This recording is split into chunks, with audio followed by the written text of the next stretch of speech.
this is my stacker smoker. This is the smoke box, so this is where all the smoke is generated. It comes up through a smoke spreader into the smoker. Now I'm going to attach this bracket from the Smokai onto here, so let's get that going.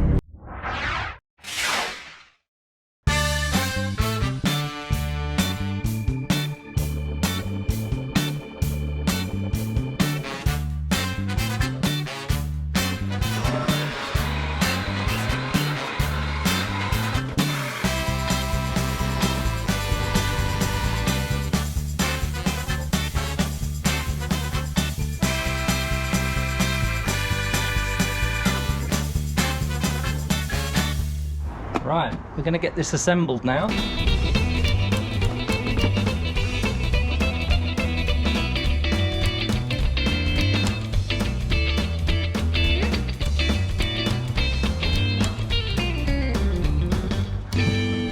we'll just arrange these loosely, like so. Let's get this on. There we are. That's in. Unlocked. Perfect. Lid back on. And we can put the baffle back in now. There we go. Okay. Right, that's it. She's installed. So that's what it looks like from the inside. So I think the next job is to fill this little thing up with some wood chips.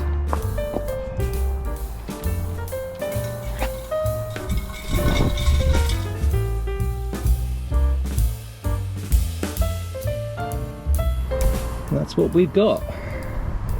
Right, lid on, which we can plug this into. Turn it on, and we can close that up completely.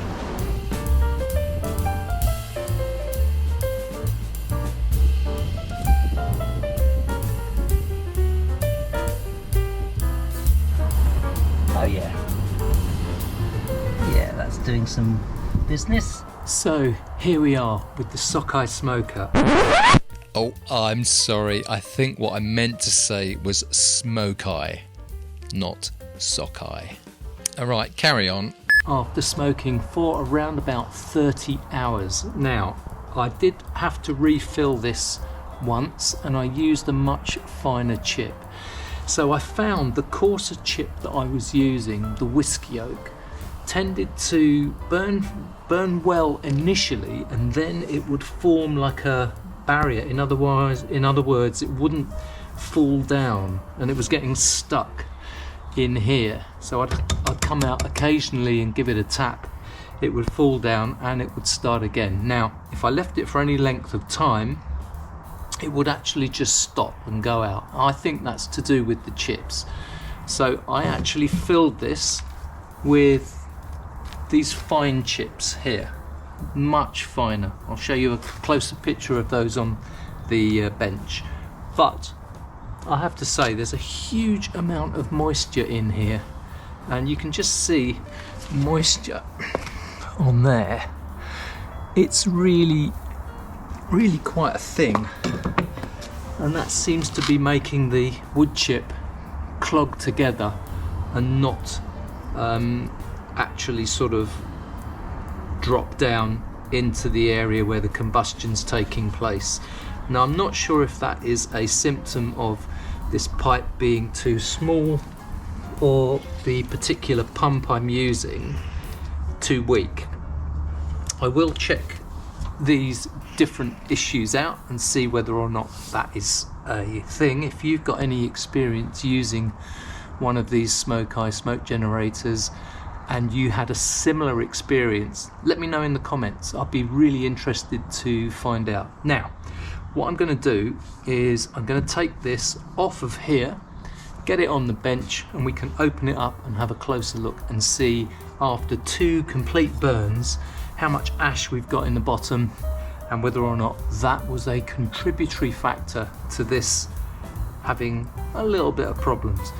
Before we do that, let me just tell you what I did to try and get the chips to go down. So I told you I gave it a bit of a bang, and I thought, well, I didn't really want to do that. So I was taking the lid off and I was using a metal skewer to push down, and I could see when I did that those chips were actually going down, and you could see them sort of settling a little bit. So I think there was an issue around that, whether it's a moisture issue, whether there's not enough draft going through to sort of draw the moisture out into the smoker. I don't know. I need to sort of look into this in a little bit more detail. Right, first of all, let's take this off and let's see what it looks like on the bench. Let's see what this has done. Alright, we need to strip this down.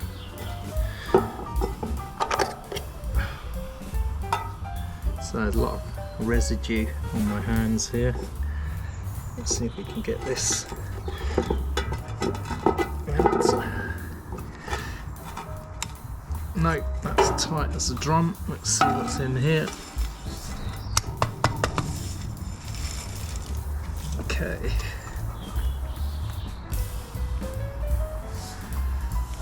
Okay.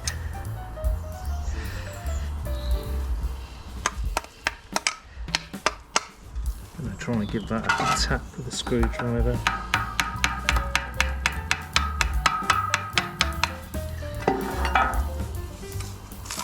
Oh, there we go.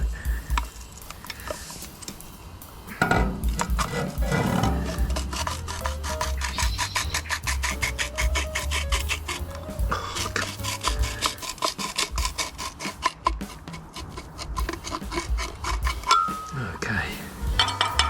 So a fair bit of residue on that.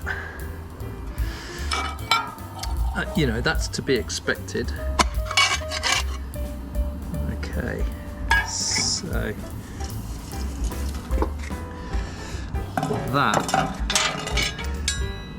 that is what I'm talking about right there. Can you see that? That is stuck like glue, and that's a combination of the moisture in that smoker as well.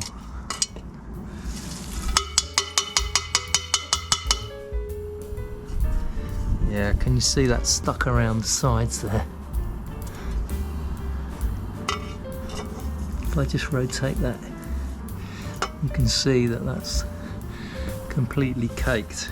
Now, I'm not sure why that's happening. Like I said, if you do know why that's happening, let me know in the comments section. I'd be really interested to find out. But looking through here, some of these larger chips, I think these chips, although it says up to 10 millimeters, I think some of these chips are, as you can quite clearly see, slightly bigger than that.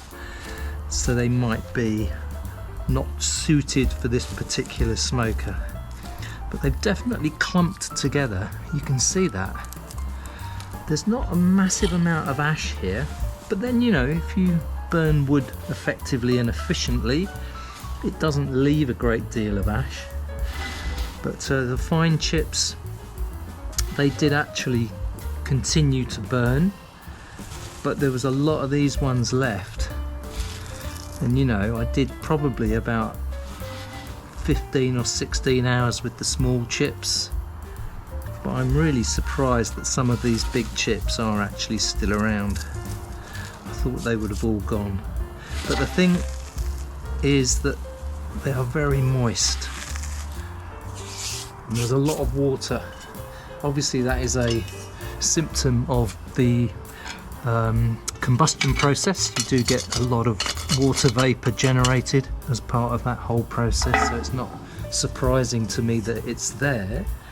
The issue for me is the impact it's having on the ability for the chips to continue down to the bottom of the tube, because obviously the chips up here have to progress down towards where the combustion's taking place, or the thing will stop. So that for me is a bit of an issue. A little bit of gumming up there on the tube, but no great shakes on that. Yeah, let me know what you think in the comments if you've got any ideas, or if you have had any experience with these smoke generators. I'll be really interested to know. But In the meantime, I'm going to go and give these a bit of a clean and, well, give myself a bit of a clean as well. Here we go. Right. Well, what can I say? That didn't really go to plan. The smoke generator had a real issue with clogging, and I think that's something that I really do need to dig into. Now, I wasn't using the dedicated Smokai air pump. I was using a pond pump I had. The reason for that was I gave that dedicated cordless air pump back to Clive as a gesture, goodwill gesture for him, bringing all that stuff back from Australia, which I think is an absolute wonderful thing to do. I obviously mentioned that in the previous video. Now, the one thing I will say is that for full disclosure, I'm not sponsored by Smokai in any way, shape or form. Everything you see in this video was purchased by me using my own money. And I do that obviously because I want to give an honest review of what I find. And if it works really well, then I will say so. And if it doesn't, equally so, I will mention that. Now, if any of you have had any experience using the Smokai or and you've had the same sort of issue, I'd be interested to know if there is a way that you overcame that or achieved a better result. Biggest issue for me was that I had to keep going out and keep tapping the side of it and keep pushing those chips down. And for me, that's not something I always want to do. You know, when I normally use one of my burn trays, I light it, leave it for 16 hours, and I don't really have to think about it. So that, for me, was a particularly big issue. But these are things that I will sort of check out in future videos. Just to let you know that I have ordered from Smokai the dedicated cordless pump. That should be with me in early January, and I will put that to the test as soon as I get it. Well, not really a lot more to say other than have a happy new year. I will catch up with you in the new year and in a new video. And in the meantime, folks, take care of yourselves and be safe.